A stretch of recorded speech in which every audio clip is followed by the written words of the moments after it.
Welcome to the Positive Money Zoom call. Tonight, we're discussing why quantitative easing will not work.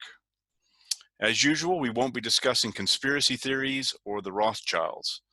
Please note that this call is being recorded, so by participating, you're giving your consent to be recorded. If for privacy reasons you do not wish to be recorded, you're welcome to keep your microphone muted and video off and just listen.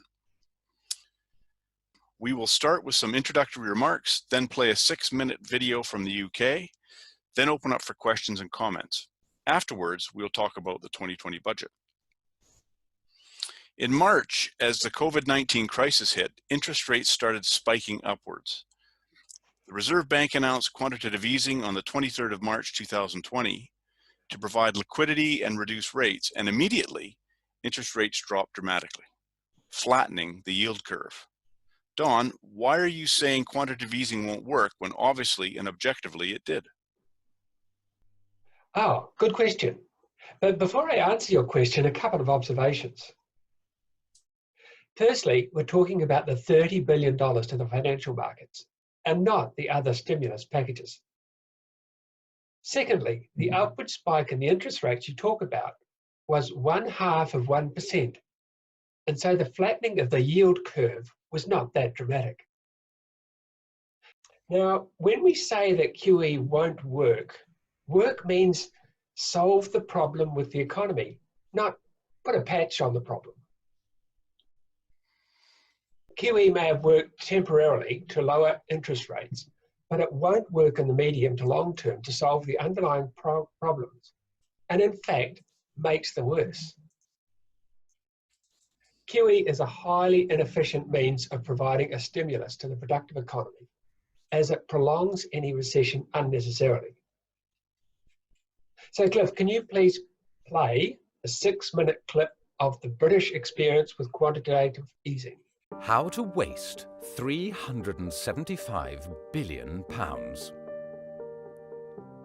In the years following the financial crisis, the UK wasted £375 billion on a failed scheme to stimulate the economy and end the recession. This was one of the biggest missed opportunities in history. Here's how it happened. In 2009, the government wanted to get more money into the economy to start a recovery. Now, there are two ways to get more money into the economy. The usual way is to get banks to make more loans. Every loan a bank makes creates brand new money. So when people borrow more money is created. But there was just one problem. In 2009, banks weren't lending. They were terrified that their existing loans wouldn't be repaid, so they weren't willing to make new ones. So, if banks aren't creating enough money, the Bank of England can step in to create money instead. As Mervyn King, then Governor of the Bank of England, explained, a damaged banking system means that today banks aren't creating enough money. We have to do it for them. From 2009, the Bank of England started a scheme called quantitative easing. They electronically created £375 billion of new money to stimulate the economy. That's nearly £6,000 for every man, woman and child in the UK. But instead of giving this money to the government or even to ordinary people, the Bank of England put this £375 billion straight into the financial markets. By flooding the markets with newly created money, it pushed up share prices by 20%. The big idea was that people who owned shares would feel wealthier and would then go out into the economy and spend more.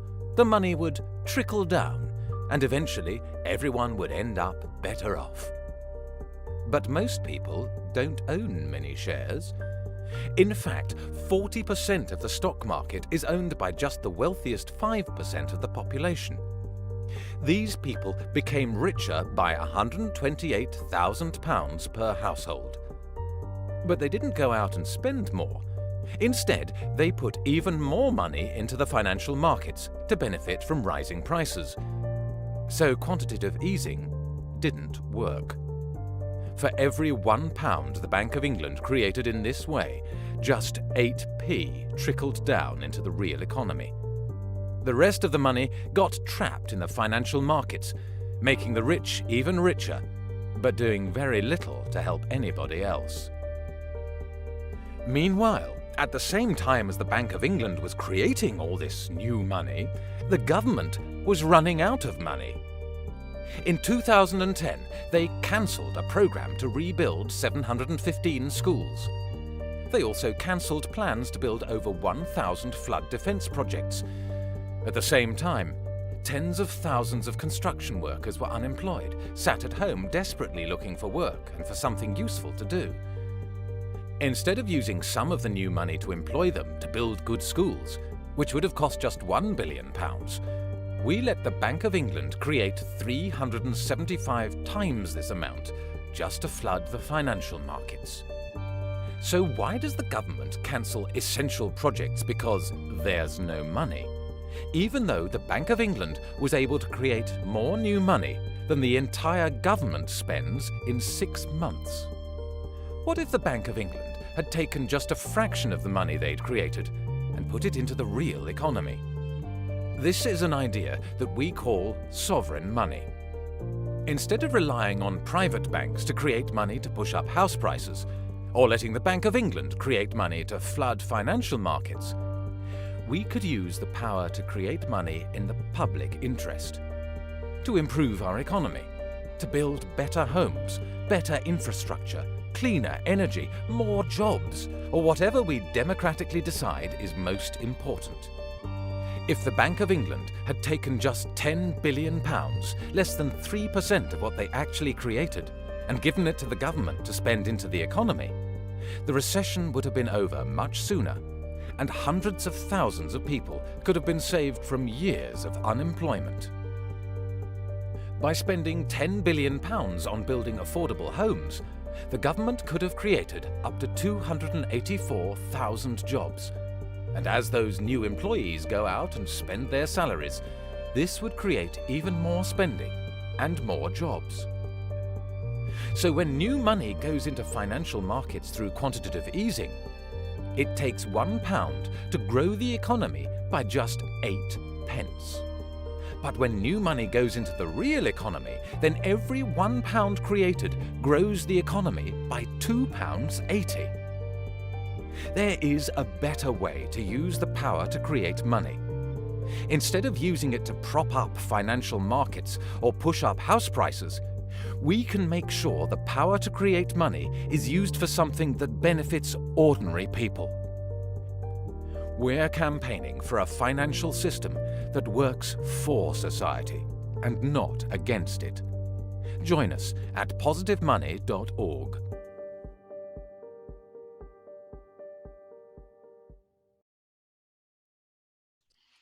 Wow, I want to clap. That's a good video. Right, we're going to open it up to questions and comments now. And if you want to ask a question or make a comment, can you just raise your hand, please? And you do that by clicking on participants. And then at the bottom of the participants section, it's a little white bar that opens at the right. You'll see a raise hand function. So has anybody got any comments or questions? Go ahead, Stuart. Unmute yourself first. I think it would be really helpful if either you or Don could explain what quantitative easing is. Because I think a lot of people get confused about that. It's not a bad idea. Do you want to explain that, Don? Yes, why not? Quantitative easing is where the government provides funding for the financial institutions. And the intention there is that it keeps the yield rate stable, and it also provides liquidity for the financial markets so that they have funds to keep the market viable. There is quantitative easing for the people, and that is rather than provide the money to the financial markets. They inject it directly to the public, which is what the clip was alluding to around sovereign money. But quantitative easing is where the money is provided to the financial markets. Thanks, Don. Can I just add to that? When I think of quantitative easing, I think of the Reserve Bank creating money out of nothing to buy bonds from other banks and other financial institutions to do just what Don said, to provide liquidity so that they can then on loan the money to people who need it instead of just providing the money directly. So here, I see some questions have come through on the chat. And we got one person with their hand up. Warren, do you want to unmute yourself and ask your question or make your comment? Can you hear me? We can now. Okay. So could I have a comment from either Don or yourself or somebody about how they interpret what was, I believe, wrongly reported in 7 Sharp a week or so back about the way that the money was put into the system through the rescue package. They talked, the finance minister, even though he alluded to the fact that the Reserve Bank would issue the money for part of the rescue package prior to actually doing it, there was, as I understand it, a change of tack, and it was basically done the old-fashioned way by borrowing the money. But what they made it look like in the 7 Sharp clip was that there was about, I think, $11 billion was issued by the Reserve Bank direct into circulation. But as I understand it, it didn't actually, they didn't do that at all. Can someone clarify exactly the mechanism by which that occurred, and just whether or not, as I interpret it, they misrepresented that over the media? You want to do that, Don? Or? Oh, look, I'm not aware of that particular clip, Warren. Is there anyone else that could help out? Jamie, do you want to take yourself off mute? Yeah, I think I saw that 7 Sharp clip. Was it the one where they had a guy from the Reserve Bank standing on the steps on the sidewalk? Yep. Footpath. I'm still using American parlance. Yeah, well, he basically, quantitative easing, like is being discussed tonight, is where the central bank purchases existing government bonds that have already been issued from the secondary market. Like, they're not from the initial auctions of bonds, they're from people who've already bought bonds, like banks and insurance companies and the like. And in exchange, through either directly if it's a bank or indirectly if it's an insurance company, they will end up with what's called liquidity, which they don't like using the word money, but it's central bank money.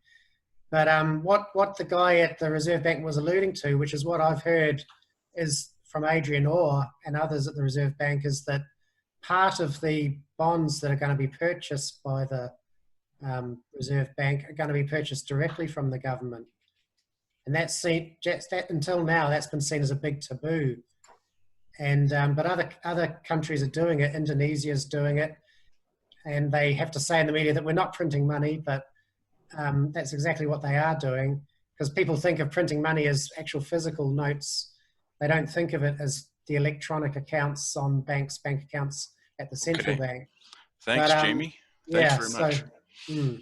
This Ingrid put a question in the chat, and I'll come back to another one that's in the chat. But she said, who do they actually give the money to during quantitative easing?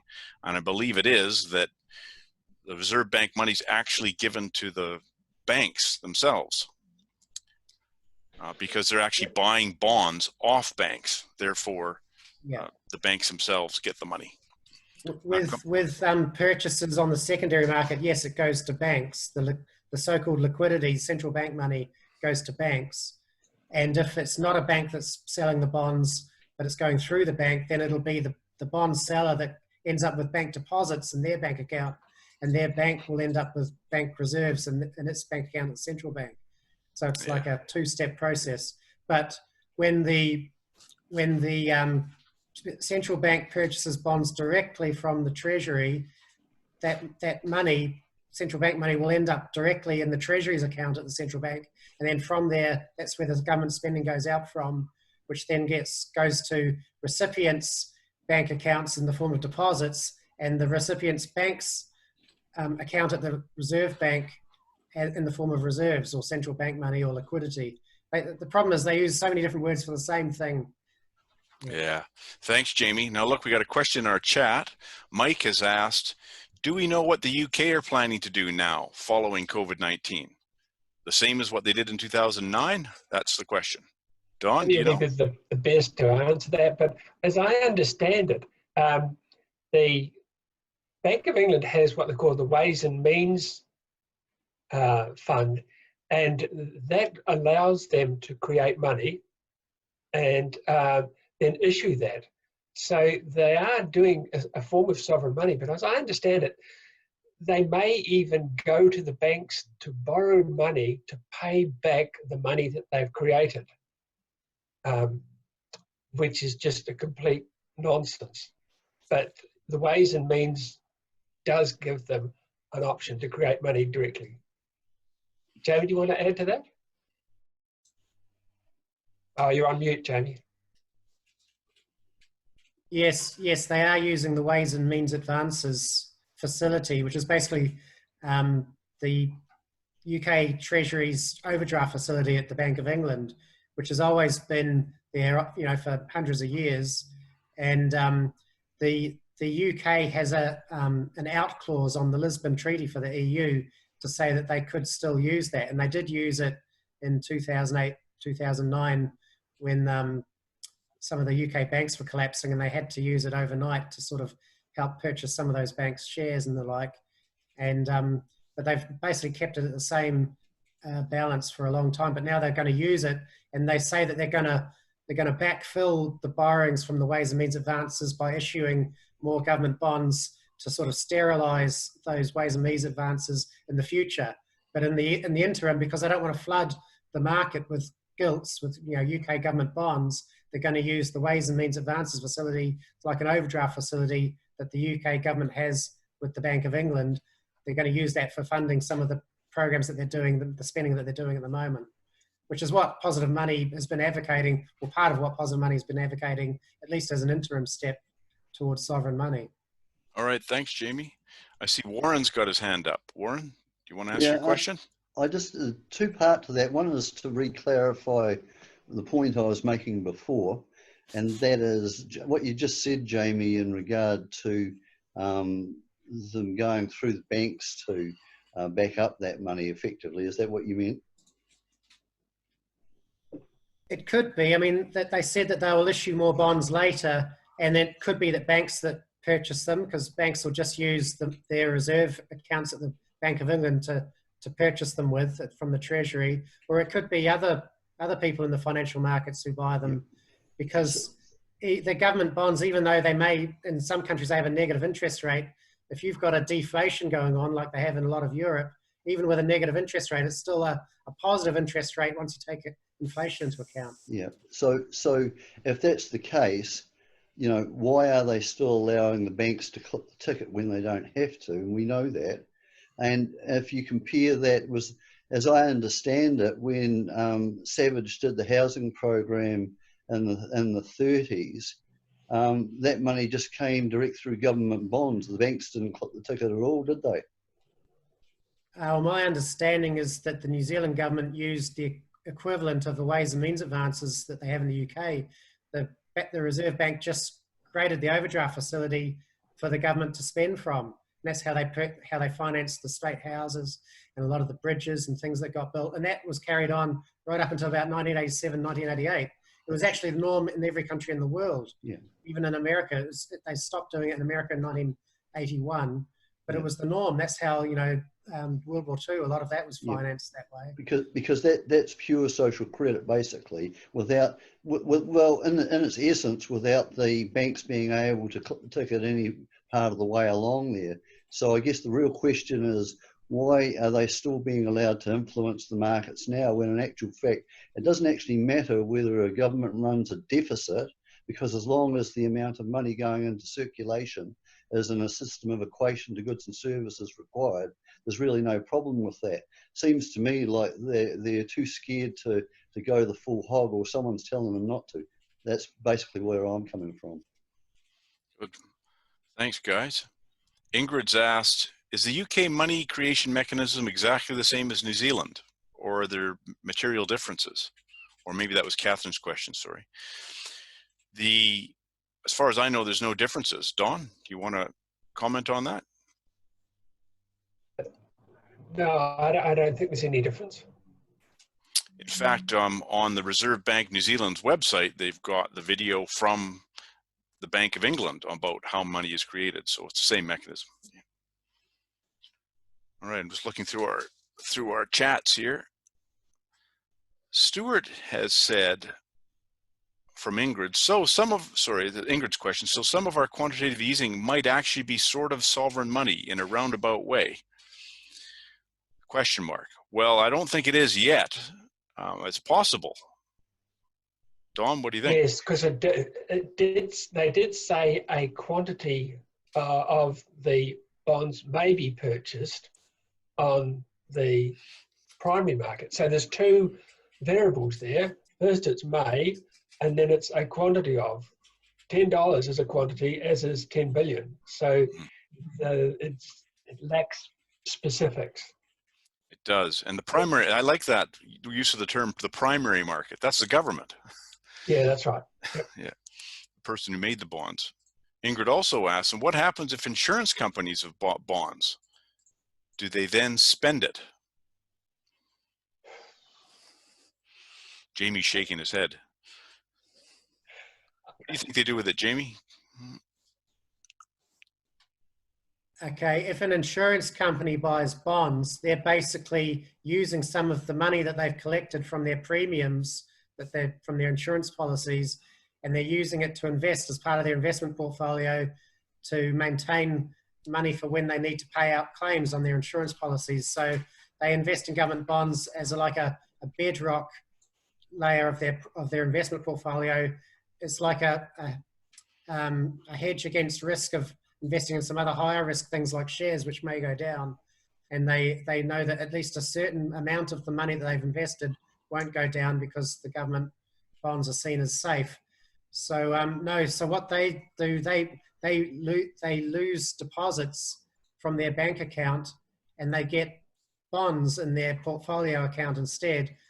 The insurance company's bank will transfer bank reserves from its bank account at the Reserve Bank to the Treasury's account at the Reserve Bank. To really understand these things, you have to look at it on a balance sheet of assets and liabilities for each of the different parties, and you can see how it all balances out. But going back to Warren's point about why are they doing this? Why are they hiding it?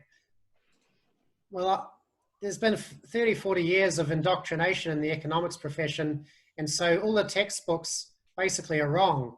And so none of them explain the way that the system actually works. They explain the monetarist view. And so basically none of them have got it's all of the whole framework of central banks is now to try and control interest rates and to influence interest rates. And then that's seen as controlling the amount of money that people will borrow from the commercial banks. But of course the textbooks don't say that commercial banks create credit, which is what we use for money. So That's right. It's why it's very difficult to explain this to people, although it's probably easier now. It's being talked about more now than since the 1930s. So it's a good Absolutely. We've got an unprecedented opportunity. Has everyone seen Catherine's comment in the chat? I'll just read it here. It would be awesome to have a New Zealand quantitative easing diagram using the 2020 budget example to show how money is created and the harmful consequences, so it's relatable. Lots of this conversation is so over people's heads, they can't really understand it. And it would be good to have a comparative graphic to show what is possible to achieve equitable distribution of wealth and well-being outcomes, so ordinary folk could see the two systems side by side. I think that's an excellent suggestion. Having a picture to explain it would really, really be good. I'd like that myself. In fact, I mean, that's how I explained it to myself, to draw myself a picture. Yeah. Anybody else got any questions or comments?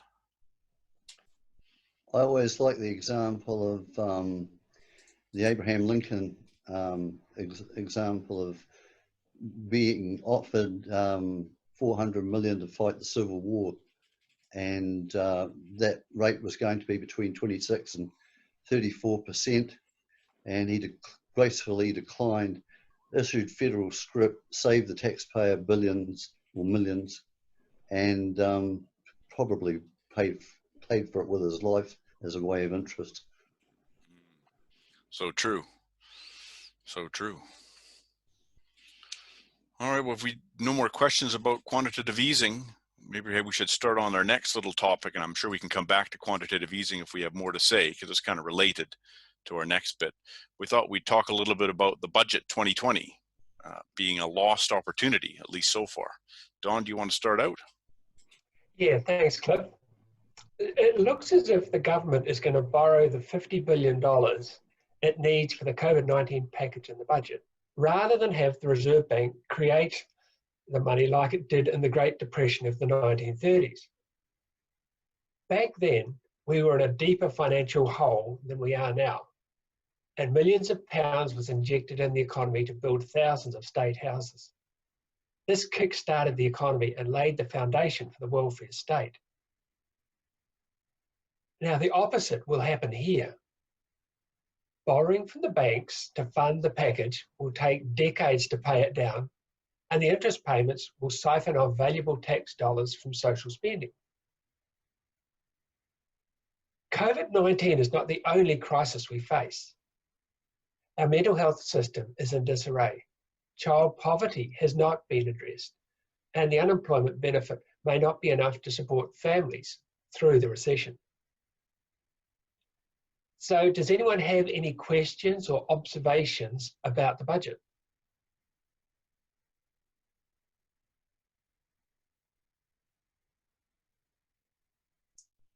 They spent a lot of money, throwing a lot of money around. I thought the Cameron Baggery's comment that it's a spend and hope budget was pretty accurate. Could, even though the opportunity has been missed now, could later on the interest be just created by paying by creating sovereign money so that it gets nullified? Well, that could be an option. But what I'd like to see is this could become an election issue. A lot of people are concerned about the debt, and they're only looking at the two options, either increase taxes or borrow. Or the third one is reduce spending on essential services. So we need to actually look at raising this issue in the election, saying there is another option, and that is creating the money via the Reserve Bank.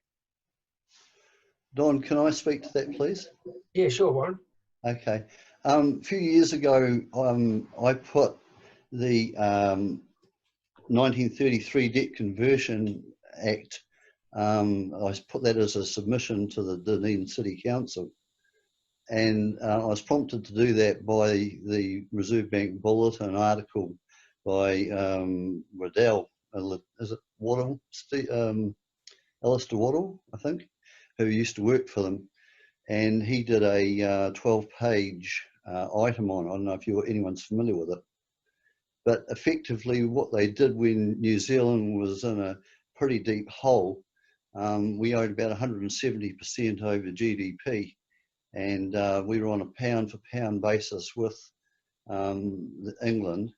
And we were really right up against it. We were forced as a country into the situation of going cap in hand to see if we can get any more money off them.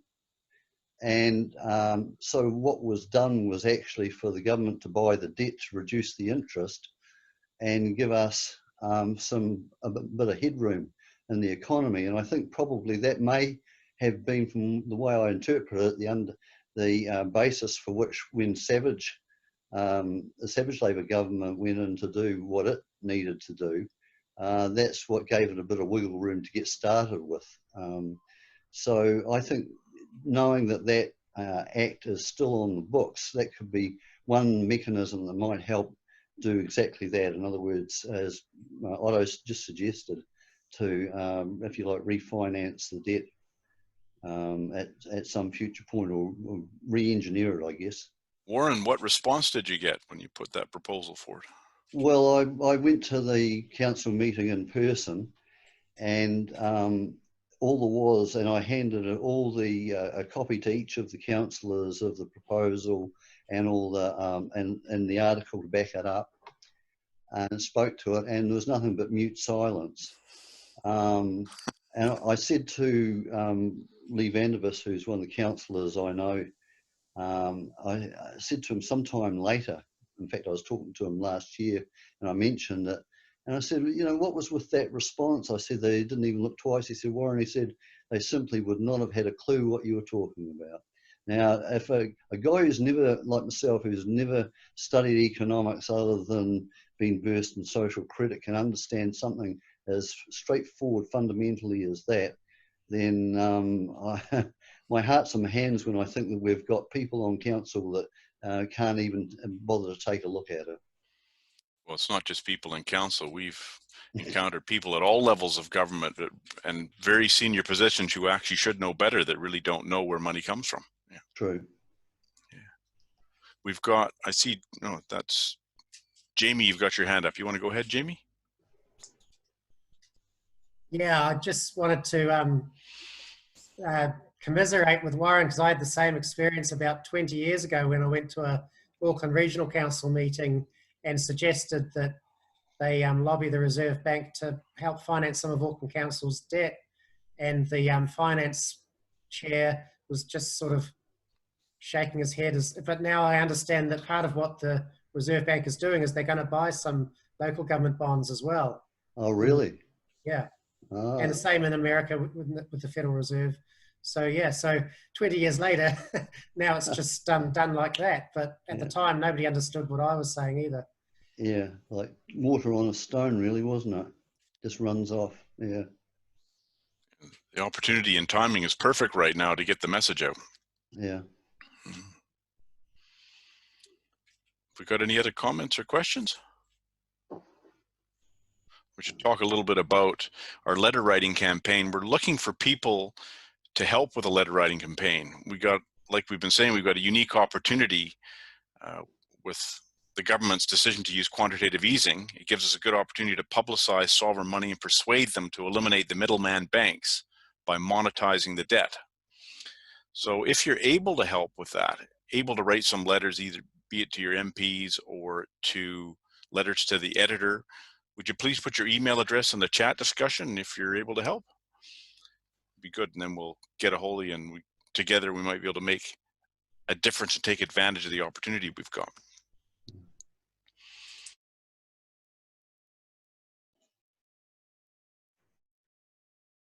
I have been putting letters through to the ODT, or at least I've only put one since the last election, seeing as how I gave them a broadside about the way that they were dealing with people such as myself as candidates from the minor parties.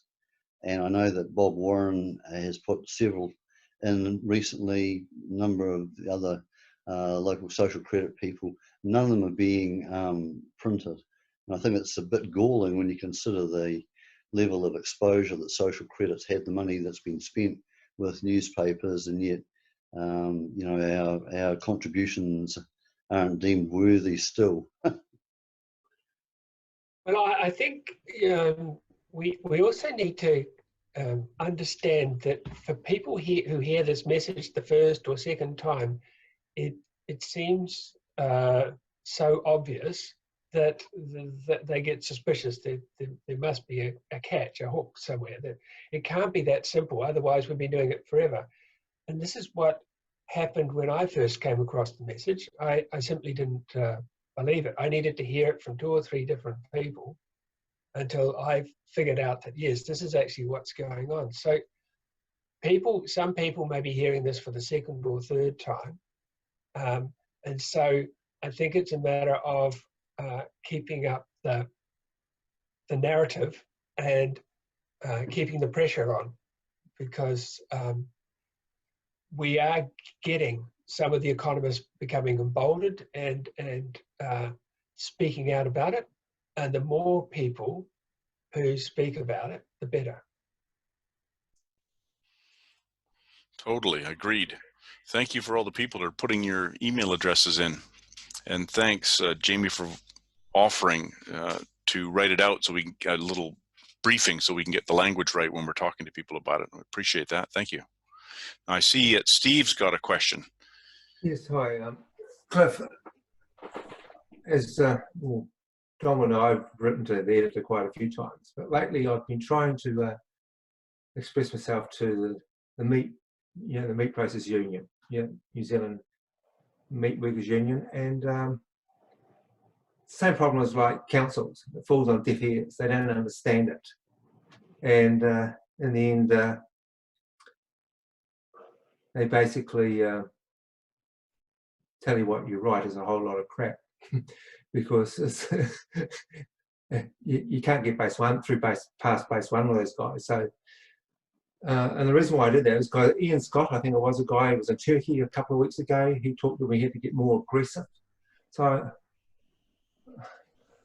I love rugby and I like being aggressive, but mentally or writing meters, it's sort of hard to do. It's how hard do you go? And, I think we need to be persistent. Yes, and when you get situations where governments issue bonds, which is really a promise to pay, and they never pay anything back, and in our world, everything has to add up. It's pretty hard to, and we've become a welfare state, it's even more, and now they're doing it right in our face. 60 billion of this, and when they buy up government debt from government, it's basically default. Once they buy bonds directly from government, that's a default. And they were talking about $220 billion of debt by 2025. Well, is GDP going to go through the roof? I don't think so. And so you might as well put interest rates at zero or have sovereign money. We like the sovereign money idea. Yeah. We got two questions. Well, zero interest rates basically the same. Why I'd just like to address what you were talking about is how hard should we go, Steve? Yes. I think we need to be moderate in our conversation. Otherwise, we sort of alienate ourselves from the conversation. If we do go too hard, then we may lose some of our conversation. So you've got to be a bit two-headed about it. You've got to be committed to the result, but not attached to it. Because I've been doing this for 9 years, but some of the colleagues in social credit have been doing this for 40, 50 years. And they still committed to an outcome. And so, yeah, I think you need to be two-headed about it. What's your oral submission, Don, to the Expenditure Committee on the 4th of March? Yep. And the interesting answer right at the end was the guy said, an interesting concept. My immediate approach to what he's a liar because they have to have heard about it before.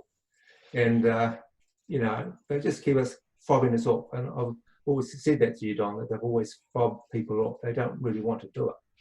Well, you see, I heard that differently. I actually heard that differently. I heard, oh, that's an interesting concept. So it all depends on the interpretation. Listen to it. It's like he hasn't heard of it before. Yeah, well, yeah. All right, thanks, guys. I got another question here. Okay. I'm starting to bank up. Ingrid, I see your hand up. I'll come to you next after this question here. From Himmel, he says, if bond yields go to zero, does direct financing still matter? It's a good question. Who wants to tackle that one? Jamie, are you keen to exercise the lyrics? Go ahead. Yeah, well, in a lot of the world, bond yields are zero and have been for between 10 and 30 years. And it doesn't really matter. What a yield is, doesn't change the interest rate or the coupon on the bond. It's just the relation between that interest rate and the price of the bond when it's being transferred from one holder to another.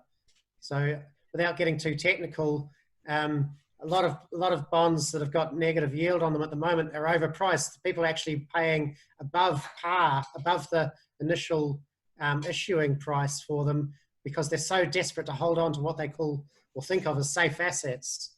So that really has nothing to do with direct government financing. That the government can directly finance itself either through issuing bonds or using overdraft facility at 0% interest, and the bonds can be perpetual. Up until recently, the UK government had bonds that were called consols that had been issued back in the 1700s, and they were still paying a 3% interest rate. But now a lot of even people in the Bank of England are suggesting that the Bank of England just purchased directly from the UK Treasury 0% perpetual bonds. But what I'm hoping that we get out of this moment in history is that we change our system so that we don't treat money as a liability, and we don't think that it has to be balanced by some other debt on the other side of the balance sheet. We move away from that completely and have a money like sovereign money, which is basically like a coin. When coins are issued, they're not a debt of the crown, they're not a debt of the government, they're just an asset of the holder and not a liability to anybody. And that's the same way as Bitcoin is issued. It's not a debt to the Bitcoin issuers, the computers. It's just a money token that gets transferred from person to person, which is what most people think of as money. They don't understand this whole debt liability system. That's why most people don't understand it. Even the people that work at banks and central banks don't really understand it. They understand their little bit of it, but it's so decompartmentalized or compartmentalized that that's why it's so difficult to communicate. But we just need to keep it simple and use references from the central banks themselves, because one of the good things that's happened in the last 10 years or so is that central banks are actually starting to publish much more information about how the system works, and we can use that as a reference to prove that we're not talking nonsense. This is actually what they say, and we use their language and use it to bring their attention to an alternative. Good idea. Okay, Ingrid, you're up. Thanks. So it's not a question, it's just a comment on what we were saying before about what to say to people in positions of power, let's say, MPs, for instance, who are not really understanding how all this works. A really simple thing is that just to remind people that money is a man-made device. That it's not as though we've inherited some natural thing or we're just trying to make our way around it and do the best that we can. It's patently obvious, it must be, even politicians, that it's not working. The system isn't working. So if it isn't working, we can change it. Good point. Here's a comment and a question from Catherine. What's the chance of getting the education department, school, teachers, and university lecturers to include where money comes from in their curriculum? How? Don, you want to talk a little bit about our attempts to do that already? Yeah, that's interesting. Massey University has David Tripe and an associate professor. No? Jamie, he's no longer there? Okay, all right. I just was shaking my head with his name because I've never heard him explain how the system works at all. But right. Yes. Well, they practice the intermediation and they teach the intermediation principle. So we've had them on about that. We've actually been to the Vice Chancellor and said they are preaching a false doctrine. And the Vice Chancellor said, we are unable to intercede on behalf of the content of what is being provided to our people. It's up to the professors, and we are not going to intercede. Stuart made a comment here, Don, too. It's a matter of working with the Teachers Association because it's basically up to them to decide the curriculum. Either that or work with the individual teachers because they have the option of offering a new course if they're willing to devise the curriculum. The current supporter was working on this until a few months ago. Yeah. We also approached some of the authors of a book that was being provided for NCEA economics, which also spoke of the intermediation process. We pointed out to them that that is not correct. And they said, yes, we're aware of that. And the exercise is required to exercise the student's mind using different scenarios. So the resource that the economics students get is not the correct way of how money is created. And it's been very frustrating for us to try and get the message across. I see, Warren, you've got your hand up there. I was just going to say that in essence, I just really wonder whether or not a lot of people are afraid of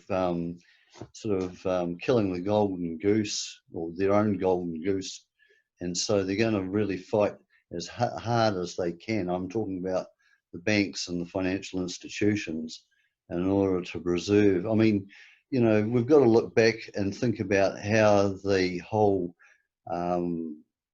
credit system evolved, and remember that, you know, the original credit system came from you know, how much money was held in the way of gold, and credit notes were issued, etc. And we all know about how that worked. But then when we got into the fractional reserve lending, and you had a multiplier effect came into play, banks have made an incredible amount of money and continue to do so by manipulating that situation. And what we're talking about is effectively not just clipping their wings, but basically making them walk on the land, which I don't think, you know, they're going to let us do, or anybody that suggests otherwise do, very easily. And I really wonder whether or not Grant Robertson's change of tack in the way that he approached what he actually did to what he said he would do with the rescue packages was because he had a wee tap on the shoulder and says, hey, I don't think that's going to work particularly well. I recall being in the company of both Jim Anderton and Winston Peters over the decades, when both of them said something to the effect that you know, the financial institutions are run by very powerful people, and you really don't want to pee them off. End of quote, basically. So, you know, we're messing with some fairly big powers, and, you know, unless you get in there and get them in their weak spot, it's tough going. Well, it's their weak spot now, isn't it? Yeah, go ahead, Don. Yeah, but Warren, you've got to understand that sort of 30 years ago, the tobacco industry was all powerful.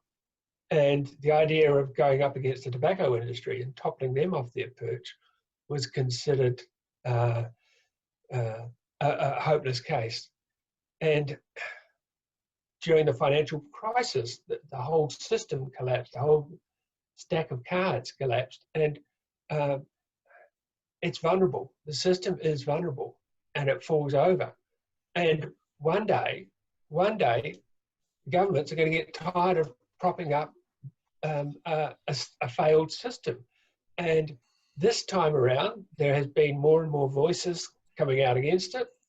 And the fight is not over, but we still have to keep on engaging with them. Because I agree with you, Don. It will fall over. It's just a matter of when. I agree with you, Don. Pull on Russell Crowe and make him our own cider. I was just going to say, I agree with Don, and that's why I referred to hitting them at a weak moment. Yeah, yeah. Yes, I was at a symposium. I think the Reserve Bank had its 75th anniversary, and it was in Wellington.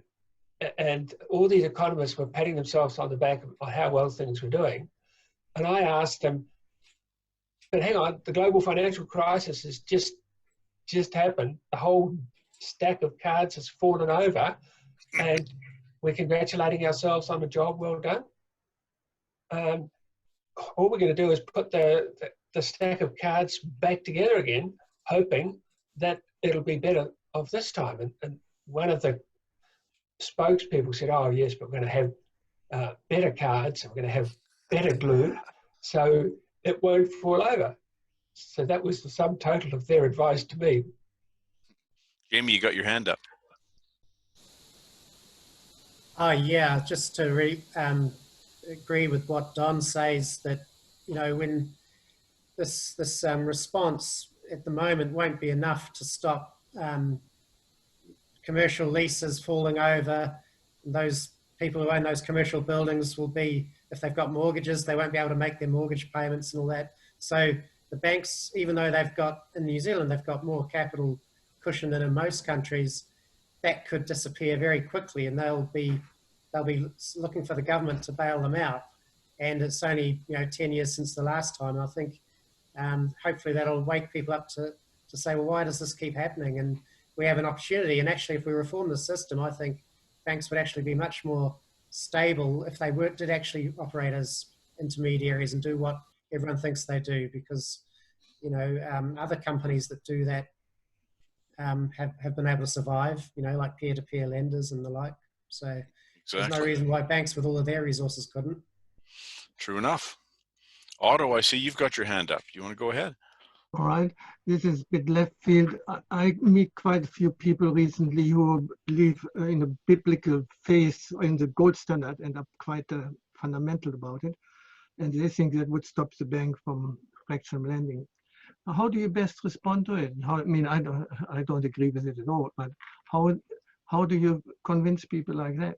And they're mainly right-wing people. Can you ask that question again? I kind of missed that one, Otto. Yeah. I come across people who have a fundamental belief in the gold standard, going back to the old backed gold. And I don't know how to change them because it feels like a biblical belief, hard to change. Looks like Jamie's got an idea for you. You want to answer, Jamie? Yeah, well, Otto, you can tell them that the system we have now is basically a throwback to that gold standard period. And that's how the fractional reserve system started. But the banks never had as much gold as they were issuing promises to pay gold for. And so that's what got us into this mess. And the only thing that's different now is that they don't have any gold at all. But it's all the whole current system. And I was talking before about balance sheets and why money is issued as a liability. It's because on the other side, the asset was the gold. And so even now, Bank of England banknotes say, I promise to pay the bearer on demand £5. And it used to be able to get £5 of gold, but now all you get is another £5 note. But so this whole system is a throwback to that period. And so when I've seen Austrian economists advocating gold standard, and I've been to seminars where they've spoken, and at the end I asked them, well, would it be 100% reserve of gold? And they say, oh, no, it'd still be a fractional reserve. And I said, well, how would you control it? And they said, well, people would have to decide which bank they thought was the best. It's like that they expect people to be able to check which airplane engine they think is the best before they decide which airline ticket to buy. It's all putting all of the responsibility onto the individual. It's just a nonsense fantasy, but that's their belief system. It's a religion, unfortunately. What if we went back to full reserve? Yeah, that's the way to do it. Stuart, you've got your hand up. Before you answer, Stuart, could I just say, I think, Jamie, you meant £1 is worth, or a £5 note's £5 of silver, not gold. Isn't that right? Well, it was gold for a while, gold sovereigns, and then they changed it to you had to have enough, like £5,000 to be able to buy a gold bar. But the original pound was 240 silver pennies, I think. It was a weight of, and those pennies weighed a pound weight, or something like that. It's in the Bank of England Museum. You can go there and you can see a little pouch with all these little silver coins. But yeah, it's all historic, and it's all, as I think Warren or one of the others said, it was a credit system, And it's been going back, it goes back even to Mesopotamia and even before that. But of course, the credit used to be based on, like indigenous cultures, it used to be on how much you could give away, not how much you could collect. And it's been twisted around over the millennia. Stuart, you want to go ahead now? Yeah, I think for sure we need 100% reserve banking. And I think the point that you make to people who want to go back to the gold standard is to stress to them that we want 100% reserve banking, and there isn't enough gold in the world in order to have a 100% reserve banking system based on gold. There simply isn't enough. And so it would automatically be deflationary. You know, every time, you know, that we've gone back to the gold standard, there's always been deflation. Okay. Thanks, Stuart. Catherine's been making some good comments throughout. I'd like to read this latest one. I like the Juice Media's format of using humor and parody to raise awareness of a whole range of topical issues. In the absence of our own short video production, in the absence of our own short video production team, maybe we could request TJM or some similar outfit to produce a short video we could distribute. It's a good idea. And she's left a link in the chat there for Juice Media. Now, I see, Jamie, you've got your hand up. Is that from before, or you have something else you want to say? Well, I just wanted to comment on, there's a lot of, when we used to use the term 100% reserve, and that sort of, in monetary reform, that sort of got a bit out of favor. Now we've got like 3 minutes left. Does anyone else want to have a comment or a question? Yeah. Just one question: how do people take the social credit ad campaign? How did it look in general? Very quickly. I thought it was brilliant. I liked that there was 3 big ads. I liked the first 2. I think they may have lost people on the third one because it sounded too good to be true. Yeah. That's my own opinion. What did others think? Yeah, I like them. Okay, well, that's about all we've got time for tonight. I'd just like to thank everybody for joining our call. Thank you for participating, and we'll talk to you again at another time. Right. Thank you. Cheers, thank you. Bye. Very much. Bye-bye. See ya.